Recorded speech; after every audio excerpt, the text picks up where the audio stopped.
My name is Rajiveta Guddeti. I'm a structural interventional cardiologist at the Christ Hospital in Cincinnati. I've been working and attending for a year now, but I've been uh, international attending before, and I decided to do an extra year of structural fellowship because that was my passion all throughout. And I did my fellowship at the Christ Hospital and stayed back as an attending here. So small aortic annulus is frequently seen among patients undergoing aortic valve intervention. The prevalence can be as high as about 1/3 of the patients, although it can go as high as more than 50% based on ethnicity, as demonstrated in the Ocean TAVR registry. And we know that from previous data, small patients with small annulus and undergoing TAVR tend to have higher gradients and a higher risk of a patient-prosthesis mismatch, even best prosthetic valve dysfunction. Although the risk of that happening is much higher with SAVR than with TAVR. And the SMART trial, which led the way in this field, showed that the self-expanding supraannular valve has superior hemodynamics compared to a balloon expandable valve. So Navitor has a different design, which I'll go through later on. It's a self-expanding intra-annular design. What we looked at in our registry was at 1 year, the composite of all-cause mortality and stroke was about 14.5%. More importantly, the aortic valve reintervention rate was really low at 0.2%, and pacemaker implantation about 17.3%. And coming to echocardiographic outcomes, mean gradient stayed in single digits about 8.7 at 1 year, and with an EOA of 1.8 centimeters squared. Severe patient process mismatch was seen in only 3.6% of the patients, and moderate or more PVL in about 1.8% of the patients. But I do want to point out one thing here is all these patients are high risk, as shown in the mean STS score was about 7% or more. The reason for that is Navitor, as of now in the United States, is only approved for high-risk patients, high and extreme risk patients. And the ENVISION trial is currently enrolling low and intermediate risk patients, I would speak. As I said, 1 year mortality and the all-cause mortality and stroke rate was about 14.5%. And the echocardiographic outcome, which is the main points to discuss, the mean gradient stayed in single digits at 8.7, with an effective orifice area of about 1.8 centimeters squared. And as I said, severe PPM rate, patient process mismatch, was about 3.6, which is low compared to other valve designs. And also moderate or more PVL at 1 year was about 1.8%. That's also considered very low. So Navitor is a self-expanding intra-annular design. What that means is the stent frame has a cylindrical non-tapering design.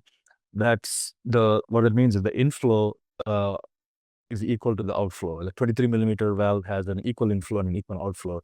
That helps, at least it's thought to help, maintain laminar flow throughout after the TAVR is done. And the leaflets are intra-annular, but at the same time, they're designed for maximal opening throughout the cardiac cycle and keeping the gradients in the minimal range. One other thing I do want to point out is the commissures for this valve are located at about 21 to 27 millimeters, depending on the size of the valve. That essentially combining the features of both a self-expanding valve and also a balloon expandable valve. And it also brought up the sealing cuff, the active sealing cuff, which is called a Navisil. It synchronizes with the cardiac cycle and is designed to mitigate PVL risk. Compared to the previous version, the Portico valve, this is an addition compared to the Navitor version of the valve. And the PVL rates have been very low with this Navisil. I think this is probably one of the most important topics and or points to discuss about the study and how do we interpret this as well. So as I mentioned earlier, the SMART trial clearly demonstrated that self-expanding valves have superior hemodynamics compared to balloon expandable valves. And Navitor has a different intra-annular self-expanding design. But we want the clinicians to think of this data as, look at this data and think of Navitor as a probable alternative rather than a valve of choice, because as of now, there is no comparison. This is not a comparison study. There's no comparison valve to compare to. Having said that, there are certain advantages to the valve design and the delivery system. The delivery system is only about 14 to 15 French and is hydrophilic coated. That helps navigate small vessels and also calcified vessels and also tortuous vessels. The minimum diameter for the femoral arteries is about 5 millimeter, lower than what other valve systems have. And one other thing to keep in mind when we talk about valve choice for these patients is how old they are. We are talking about lifetime management of aortic stenosis. They're really young. Are these valves good enough to do a valve-in-valve in the future?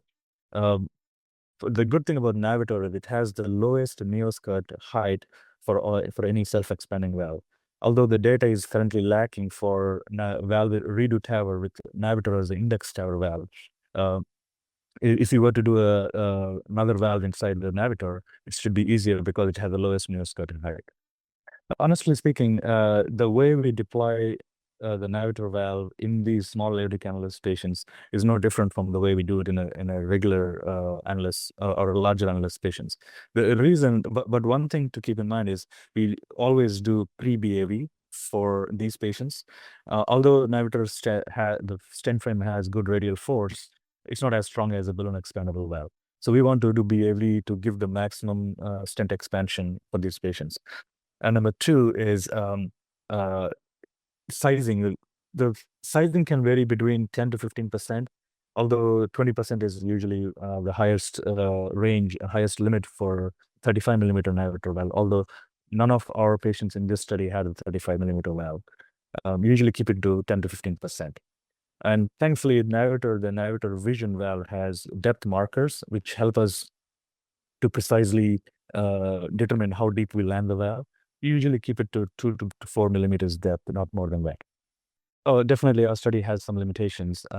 Number one, it's a registry study. All the procedures performed, the assessments done, and the events reported, they're not adjudicated by any echo core lab or clinical events committee. Number two, it's a single-arm registry study that is prone to incomplete reporting, and there's no comparison arm.